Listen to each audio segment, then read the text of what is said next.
نیکی بعض اوقات یا اکثر اوقات ایسا بھی ہوتا ہے کہ جب انسان یہ سوچنے لگتا ہے کہ میں نیکیاں کر رہا ہوں تو اس کی میں اور مضبوط ہوتی ہے اور طاقتور ہوتی ہے۔ اس کے رد میں یا اس کے نتیجے میں یہ چیز بھی آتی ہے کہ جس طرح میں کچھ کر رہا ہوں اس طرح کوئی بھی نہیں کر رہا، اور دوسروں کی یا اس کے آس پاس جتنی مخلوقات ہیں ان کی حیثیت اس کے نظروں کے سامنے گر جاتی ہے،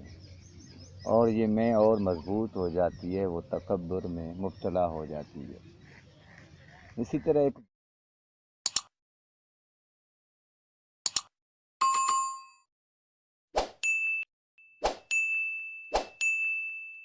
اچھا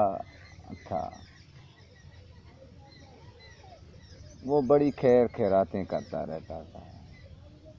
سادھوؤں، سنتوں، فقراء کی خدمت کیا کرتا تھا، ان میں لنگر بانٹتا تھا، ان کی عبادت گاہوں میں جو جو ضروریات کا سامان ہونا چاہیے تھا وہ دستیاب کرتا تھا۔ سب وہ عابد، زاہد، وہ تقوی والے یا کوئی بھی تھے جتنے بھی،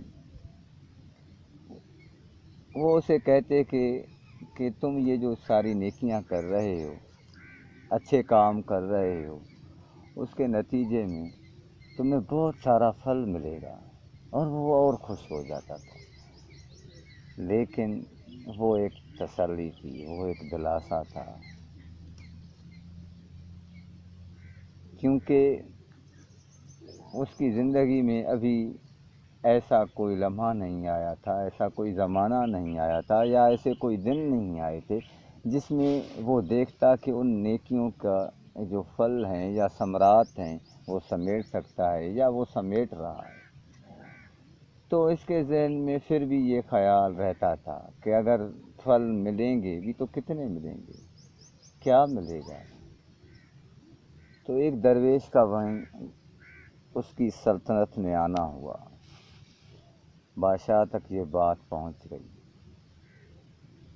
بادشاہ اس کے پاس پہنچ گیا اور اس درویش سے مخاطب ہو کر کہنے لگا کہ میں سادھوؤں، سنتوں، فقراء، عابد، زاہد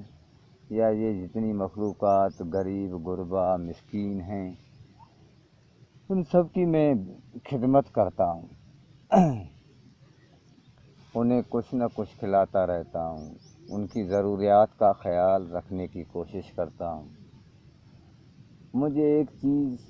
یا ایک بات کا جواب چاہیے، وہ یہ ہے کہ مجھے ان تمام نیکیوں کے بدلے میں پھل ملے گا؟ اگر ملے گا تو کتنا ملے گا، کیا ملے گا؟ درویش نے اسے دیکھا اور کہنے لگا کہ تمہیں ان نیکیوں کے بدلے کچھ بھی نہیں ملے گا۔ بادشاہ چونک گیا اور اسے آرگیو کرنے لگا، اس سے پوچھنے لگا کہ یہ جو سادھو سنت ہیں یا فقراء وغیرہ ہیں، یہ سب مجھے کہتے آئے ہیں کہ تمہاری ان تمام نیکیوں کے بدلے تمہیں بہت پھل ملے گا۔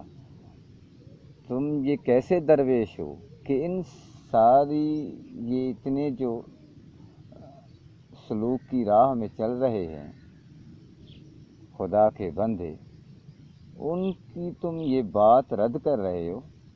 کہ مجھے کچھ بھی نہیں ملے گا۔ تو درویش بے جھجک پھر بھی کہنے لگا کہ ہاں، تجھے کچھ بھی نہیں ملے گا۔ اس کی وجہ یہ ہے کہ تم جب کوئی نیکی کرتے ہو تو تمہارے اندر یہ میں کا خیال اور مضبوط ہو جاتا ہے اور طاقتور ہو جاتا ہے۔ یہی ایک وجہ ہے کہ تمہیں کچھ بھی نہیں ملے گا۔ بادشاہ کو بہت غصہ آیا، وہ واپس چلا گیا، اپنے محل میں بیٹھا اور سپاہیوں کو کہا کہ اس درویش کو جا کر کہو کہ وہ میرے راج سے، میری سلطنت سے نکل جائے،